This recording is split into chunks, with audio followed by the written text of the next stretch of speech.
Angin puting beliung yang memporak-porandakan puluhan rumah.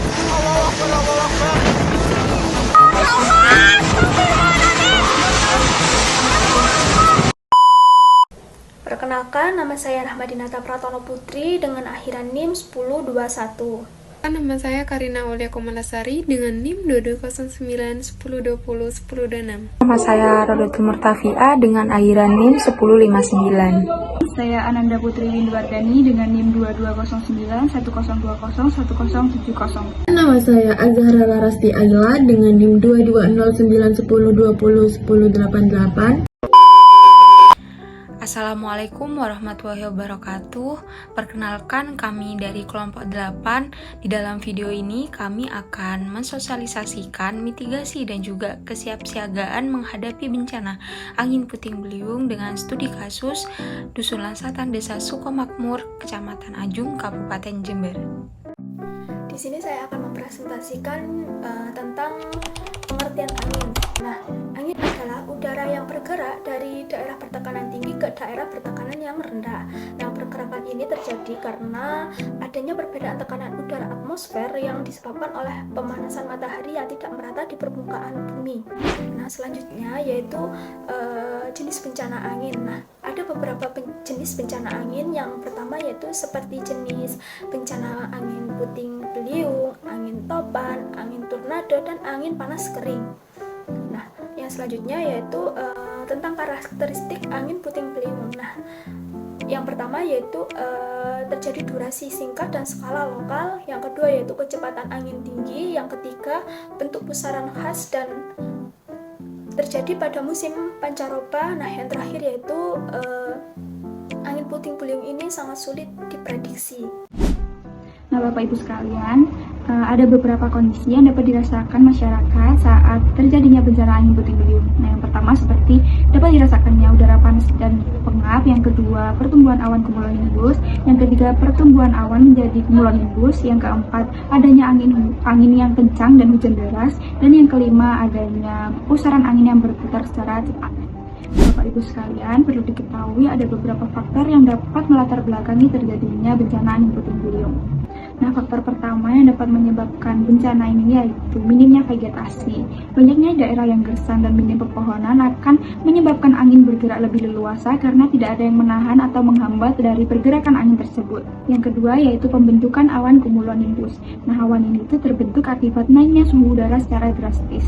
Awan ini sendiri merupakan salah satu awan badai yang dapat menghasilkan kilat dan juga angin puting beliung itu sendiri. Faktor ketiga yaitu arus udara yang naik turun.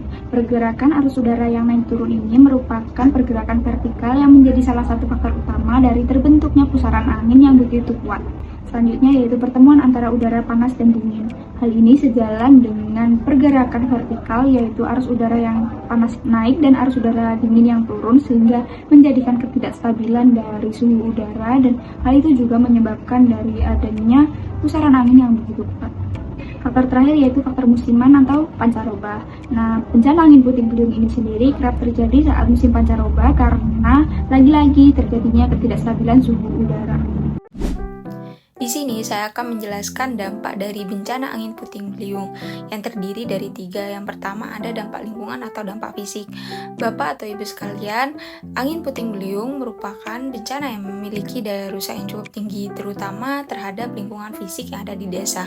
Di Desa Sukomakmur sendiri, kita juga telah menyaksikan bagaimana angin kencang yang datang tiba-tiba dapat merobohkan pohon-pohon besar yang ada di desa, merusak kebun dan juga lahan pertanian ibu bapak, serta menyebabkan kerusakan parah pada atap rumah dan juga fasilitas umum lainnya. Vegetasi yang rusak dan juga puing-puing yang berserakan tidak hanya menurunkan kualitas lingkungan hidup yang ada di desa, tetapi juga meningkatkan risiko bencana lanjutan seperti banjir karena saluran air yang tersumbat. Yang selanjutnya adalah dampak sosial. Tidak hanya lingkungan, dampak sosial dari angin puting beliung juga sangat terasa di tengah masyarakat. Rumah yang rusak membuat banyak warga harus mengungsi atau tinggal sementara di tempat yang bisa dikatakan kurang layak. aktivitas sehari-hari pun juga terganggu, anak-anak tidak bisa sekolah, bahkan tempat ibadah dan juga balai desa bisa ikut terdampak dari bencana ini. Hal ini menimbulkan tekanan psikologis, kecemasan, dan juga trauma terutama pada anak-anak dan juga lansia. Selanjutnya adalah korban jiwa dan juga luka-luka. Yang paling menyedihkan adalah adanya korban jiwa dan juga luka-luka akibat bencana ini. Benda-benda yang terlempar oleh angin kencang, bangunan yang roboh, dan juga pohon tumbang bisa menimpa siapa saja tanpa peringatan. Oleh karena itu, sangat penting bagi kita semua untuk meningkatkan kesiapsiagaan, pengetahuan tentang cara berlindung saat angin puting beliung datang, serta rencana evakuasi keluarga. Harus mulai kita tanamkan sejak dini untuk mengurangi resiko korban jiwa di masa yang akan datang. Itu tadi dampak-dampak yang ditimbulkan dari bencana angin puting beliung. Yang selanjutnya adalah studi kasus. Di sini kami mengambil studi kasus bencana angin puting beliung di Desa Sukomakmur. Bapak dan Ibu sekalian, mari kita simak lebih dalam studi kasus ini yang terjadi di wilayah kita sendiri melalui cuplikan video berikut. Angin puting beliung yang memporak-porandakan puluhan rumah.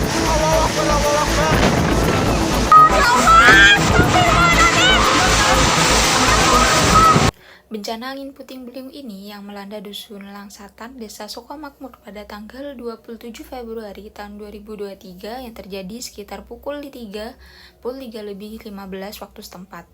Meskipun berlangsung hanya dalam hitungan menit, bencana ini membawa dampak yang cukup besar. Sebanyak 91 rumah warga mengalami kerusakan, mulai dari kerusakan ringan hingga berat. Selain itu, juga terjadi kerusakan di rumah tinggal, fasilitas umum pun juga tak luput dari terjangan angin, seperti tempat ibadah, sekolah, kandang ternak, serta gudang penyimpanan tembakau yang merupakan sumber penghidupan bagi warga setempat. Bapak-bapak dan ibu sekalian, 3 warga mengalami luka-luka dan langsung mendapatkan penanganan medis. Kejadian ini menunjukkan betapa pentingnya kecepatan respon dalam menghadapi bencana. BPBD Kabupaten Jember bekerja sama dengan unsur Muspika, TNI, dan Polri serta relawan bergerak cepat setelah bencana terjadi.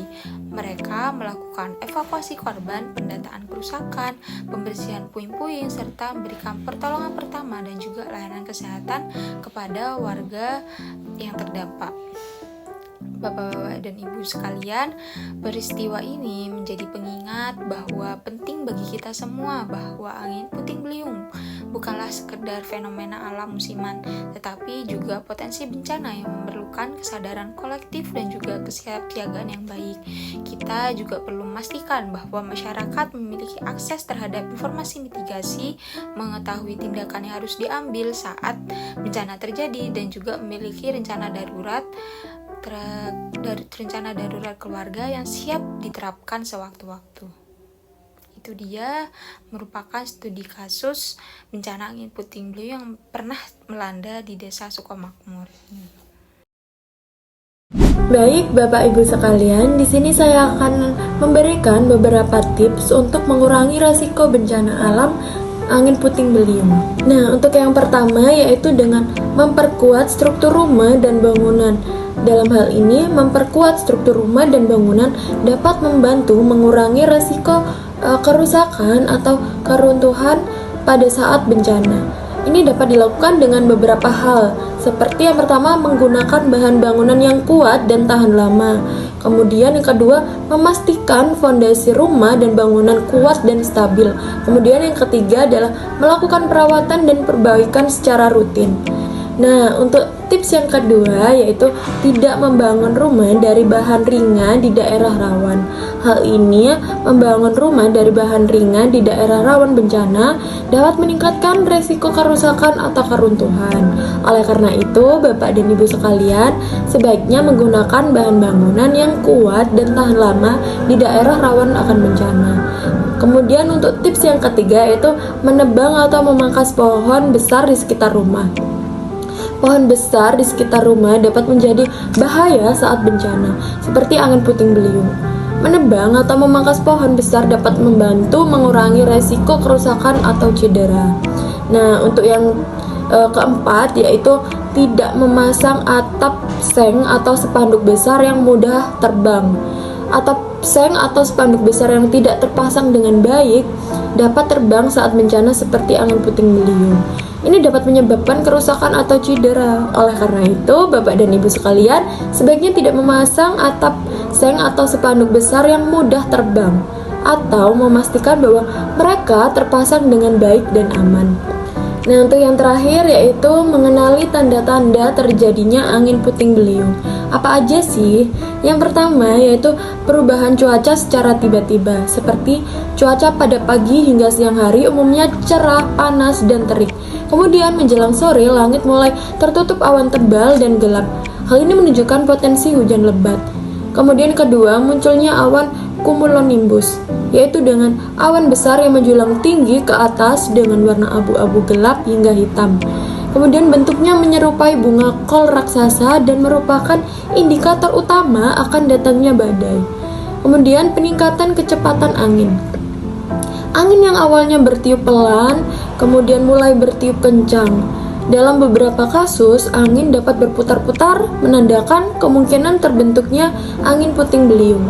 Kemudian, kemunculan petir dan guntur. Kilatan cahaya dari petir disertai suara guntur yang keras menandakan adanya aktivitas listrik di atmosfer.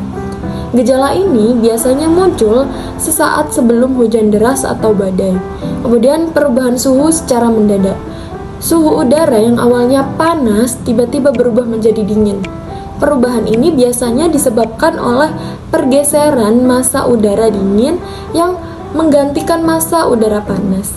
Saya akan menjelaskan tentang kesiapsiagaan bencana angin puting beliung. Yang pertama, kita akan membuat rencana evakuasi keluarga.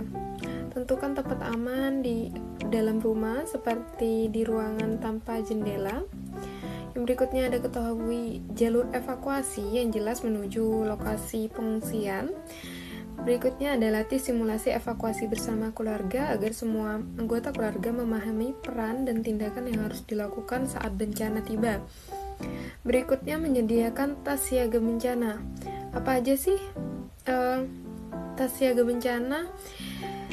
Yang penting itu seperti air minum, obat-obatan, pakaian, ganti dan selimut, senter, baterai cadang, dan alat komunikasi serta dokumen penting yang mudah diakses. Berikutnya, mengenali tempat aman di dalam rumah. Tempat aman di dalam rumah ini seperti yang saya sudah jelaskan tadi, yaitu berlindung di ruang yang tidak ada jendela. Hindari berlindung di bawah pohon besar atau papan reklam atau bangunan tinggi yang rentan roboh. Berikutnya mengikuti informasi cuaca dan peringatan dari BMKG atau BPBD. Selalu pantau informasi cuaca terkini dari BMKG serta BPBD. Informasi ini membantu mengenali tanda-tanda awal angin puting beliung seperti perubahan langit menjadi gelap, awan cumulonimbus yang besar, hembusan angin tiba-tiba, dan suara gemuruh.